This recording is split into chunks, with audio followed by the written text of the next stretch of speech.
Hello friends, welcome back to my channel. आज मी बनवणार आहे लबाड वांग।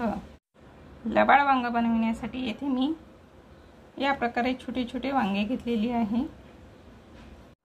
सुरुवातीला ही वांगी मी स्वच्छ धुवून घेते। ही वांगी मी स्वच्छ धुवून घेतलेली आहे आणि या प्रकारे कट करून घेतलेली आहे। ही वांगी मी कुकर मध्ये वाफवून घेते।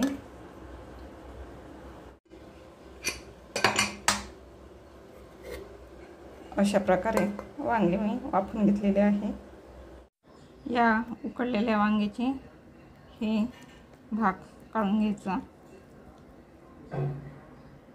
अशा प्रकारे मी या वांग्याचा भाग काढून घेतलेला आहे आणि असे डेट साइडने काढून ठेवलेले आहे। हे वांगे छान असे बारीक करून घ्यायचे। यामध्ये एक उकडलेला बटाटा बारीक करून घ्यायचा। हे छान मी मिक्स करून घेतलेले आहे। लबाड वांग बनवण्यासाठी येथे मी एक मोठा कांदा बारीक चिरून घेतलेला आहे।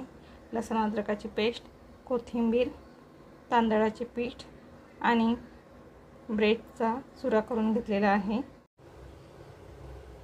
पातेल्यात मी तेल गरम करायला ठेवलेले आहे। तेल छान गरम झालेले आहे। यामध्ये लसूण अद्रकाची पेस्ट टाकून घ्यायची।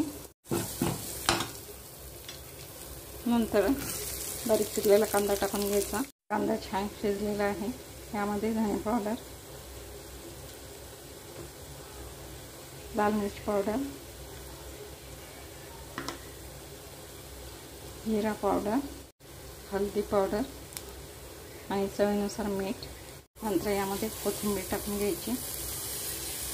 यामध्ये वांगा आणि बटाट्याचं हे सारण यामध्ये टाकून घ्यायचं। हे छान परतून घ्यायचं।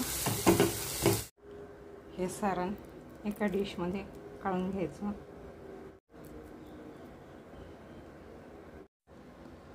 हे सारण थंड झालेलं आहे। यामध्ये मी तांदळाचे पीठ टाकून घेतलेले आहे। तसेच ब्रेडचा चुरा सुद्धा यामध्ये टाकून घेतलेला आहे।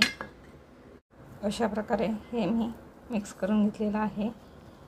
तर आपल्याला हे अशी वांग्याची रेडी घेऊन या सारणाचा असा गोळा करून घ्यायचा आणि अशा प्रकारे हे